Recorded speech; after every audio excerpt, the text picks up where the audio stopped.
गजा और वहां के फलस्तीनी लोग जिसे इसराइल पूरी तरह से बर्बाद कर चुका है, वहां के लिए अमेरिकी राष्ट्रपति डोनाल्ड ट्रंप का समाधान और सुझाव अगर आप सुनेंगे तो आपके होश फाख्ता हो जाएंगे। ट्रंप चाहते हैं कि गजा खाली हो जाए, करीब 15 से 20 लाख लोग शरणार्थी के तौर पर जॉर्डन और मिस्र चले जाएं और उसके बाद जब गजा खाली हो जाए तब वहां पर निर्माण कार्य हो। और यह निर्माण कार्य कौन करेगा? जाहिर सी बात है, अमेरिकी कॉन्ट्रैक्टर्स करेंगे जिन्हें इसराइल का साथ मिलेगा। यानी कि पहले इसराइल जो है वो पूरी तरह से गजा को बर्बाद कर दे और उसके बाद वही निर्माण कार्य में भी जुटे। चित भी मेरी, पट भी मेरी, बर्बाद भी मैं करूं और उसके बाद जो पुनर्निर्माण का काम हो उससे कमाई भी इसराइल और अमेरिका करे। स्वाभाविक सी बात है दोस्तों, अमेरिकी राष्ट्रपति ने जो सुझाव दिया है वो पूरी तरह से अव्यावहारिक है। हमास ने इसका विरोध किया है और खुद इसराइल से इस तरह की आवाजें उठ रही हैं जो उनके प्लान को पूरी तरह से इम्प्रैक्टिकल यानी अव्यावहारिक मानते हैं।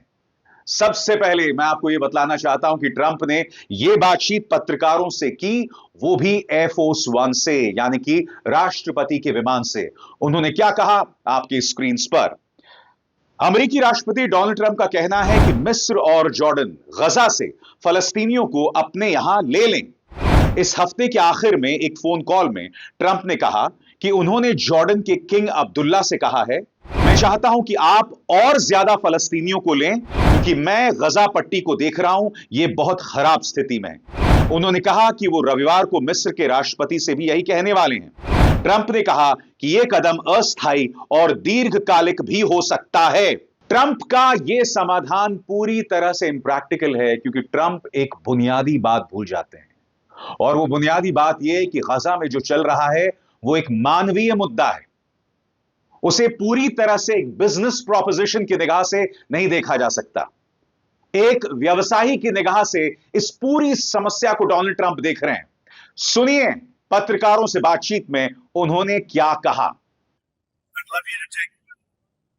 I'm looking at the whole Gaza Strip right now, and it's a mess. It's a real mess. So you'd like Jordan to house people from I'd like him to take people.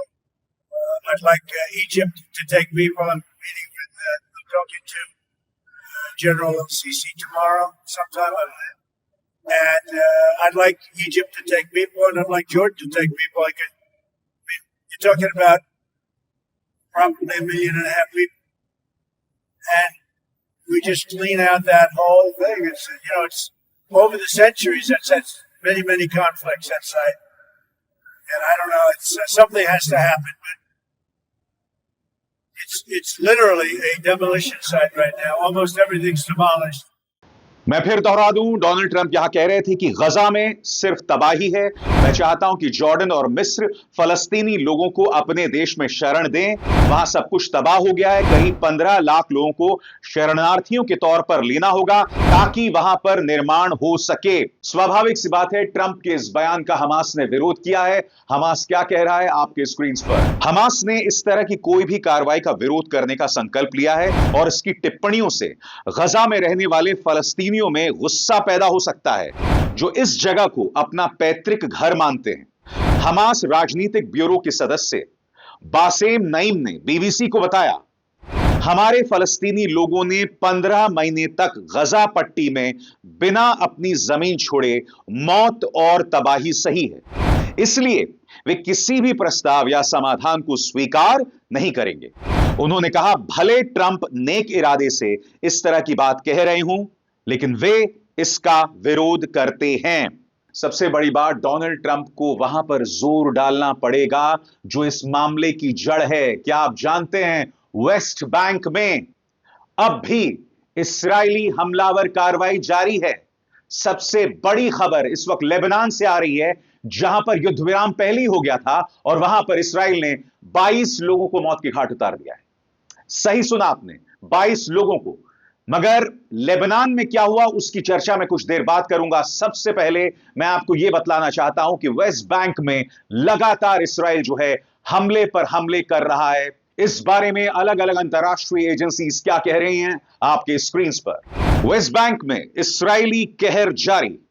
इस्राएली सेना ने कब्जे वाले West Bank में Zenin शरणार्थी शिविर में बशर पड़ोस में घरों को ध्वस्त करना जारी रखा है। अल जजीरा की तथ्य जांच एजेंसी सनद की रिपोर्ट के मुताबिक इससे पहले इस्राएली सेना ने तालाबेह परिवार के शिविर में एक आवासीय इमारत को भी उड़ा दिया। टेलीग्राम पर इस्राएली पत्रकार अमित सेगल के चैनल ने दावा किया है कि इमारत में विस्फोटक फैक्ट्री थी। इस्राएली सेना ने जेनिन शिविर में छठे दिन भी तोड़फोड़, विस्फोट और दर्जनों फलस्तीनी घरों को जलाने के साथ अपनी सैन्य घुसपैठ जारी रखी है। सबसे बड़ी खबर लेबनान से आ रही है। वहां पर इस्राएली सेना ने 22 लोगों को मौत के घाट उतार दिया है। दोस्तों, इस बारे में अलग अलग एजेंसीज क्या कह रही हैं, आइए उस पर निगाह डालते हैं। लेबनान में इस्राएली सैनिकों के हमले में 22 लोगों की मौत हो गई है और 124 लोग घायल हो गए। स्वास्थ्य मंत्रालय ने कहा है कि इलाके से हिजबुल्लाह के चले जाने और इस्राएली सैनिकों की वापसी की समय सीमा पूरे होने के बाद भी इस्राएली सैनिक वहां पर मौजूद हैं। इस्राएली सेना ने कहा है कि उसने चेतावनी के तौर पर कुछ इलाकों में गोलियां चलाई थी। फायरिंग में लोग घायल हुए हैं या नहीं, इस बारे में इस्राएली सेना ने अलग से जानकारी नहीं दी है। इस्राएल का कहना है हिजबुल्लाह के साथ हुए युद्ध विराम समझौते को अभी भी पूरी तरह से लागू नहीं किया गया है। अभी स्पष्ट नहीं है कि इस्राएल के कितने सैनिक अभी भी लेबनान में मौजूद हैं और वहां कब तक रहने वाले हैं। लेबनान के स्वास्थ्य मंत्रालय का कहना है कि इस्राएल के कब्जे वाले इलाके जाने की कोशिश कर रहे आम लोगों पर इस्राएली सैनिकों ने हमला किया है। मारे जाने वाले लोगों में महिलाएं भी शामिल हैं। घायलों में महिलाएं, बच्चे और एक स्वास्थ्य कर्मी भी शामिल है। और मैं चाहूंगा कि इस संदर्भ में आप अल जजीरा की होश उड़ा देने वाली ये रिपोर्ट देखें। A few meters separate the Israeli army from the people of South Lebanon's villages who want to go home. Israel's military has warned them against returning and is using force to hold ground. Civilians have been shot dead or injured as they tried to make their way past the barriers. Israel was supposed to withdraw its troops from Lebanese territory before a 60-day deadline ended early on Sunday. It's part of the ceasefire agreement that ended last year's war between Israel and Hezbollah. We will still here this day, tomorrow, 1 month, 1 year, every day we will stay here to enter our country. There were casualties among Lebanon's army as well. That's not directly involved in the conflict. There appears to be a new form of resistance. These people who have been displaced from their villages for more than a year are showing defiance, but the Israeli army is just as confrontational. एक तरफ अमेरिकी राष्ट्रपति Donald Trump ये कह रहे हैं कि गजा को पूरी तरह से खाली कर दिया जाना चाहिए। करीब 15 लाख लोगों को मिस्र और जॉर्डन शरणार्थी के तौर पर ले लें। ये वो देश हैं जो अपनी समस्याओं से जूझ रहे हैं। ऐसे में डोनाल्ड ट्रंप चाहते हैं कि यहां पर 15 लाख लोग आ जाएं एक ऐसे समय में जहां कोलंबिया के साथ अमेरिका के तनाव बढ़ रहे हैं। मेक्सिको में, याद कीजिएगा दोस्तों, ये वीडियो मैंने आपको दिखलाया था, बड़ी तादाद में अमेरिकी मरीन्स यानी अमेरिकी सैनिक मेक्सिको बॉर्डर पर पहुंच रहे हैं। वहां पर तनाव पैदा हो रहा है। कनाडा के साथ तनाव है। ब्रिटेन में भी अराजकता पैदा करने की कोशिश मौजूदा अमेरिकी निजाम कर रहा है। ऐसे में बात स्पष्ट हो जाती है कि इन तमाम मुद्दों को लेकर अमेरिका के दोहरे मापदंड साफ हैं। आप चाहते हैं गजा खाली हो जाए, मगर इस्राएल जो एक के बाद एक युद्ध विराम की शर्तों को तोड़ रहा है, उस पर कोई अंकुश नहीं। इस्राएल अब भी बेकसूर लोगों को मौत के घाट उतार रहा है, उस पर कोई अंकुश नहीं। मगर दूसरी तरफ हमास और फलस्तीनी लोग पूरी शिद्दत के साथ इस युद्ध विराम का अनुसरण कर रहे हैं। युद्ध विराम की शर्तों को किस तरह से इस्राएल बार बार लांघ रहा है, उसके लिए आपको गौर करना पड़ेगा अल जजीरा की इस रिपोर्ट पर। रविवार को अपनी वापसी की समय सीमा खत्म होने के बाद भी इस्राएली सेना दक्षिणी लेबनान में मौजूद है। उनका कहना है कि हिजबुल्लाह के साथ युद्ध विराम समझौता पूरी तरह से लागू नहीं किया गया था। अमेरिका और फ्रांस की मदद से इस्राएल और हिजबुल्लाह के बीच समझौता हुआ, जिसने 14 महीने से जारी संघर्ष को खत्म कर दिया था। इस समझौते के तहत इस्राएली सैनिकों को दक्षिणी लेबनान से वापस बुलाया जाएगा, जबकि हिजबुल्लाह के लड़ाकों और हथियारों को उस क्षेत्र से हटाने की शर्तें रखी गई थीं।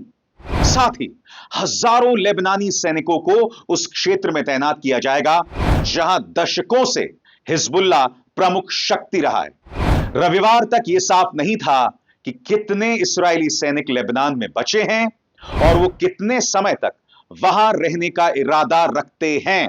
यानी कि इस्राएली सैनिक लेबनान में बने रहेंगे। इस्राएली सैनिक अब भी वेस्ट बैंक में हमला कर रहे हैं, मगर अमेरिका क्या चाहता है कि फलस्तीनी गजा को पूरी तरह से खाली कर दे।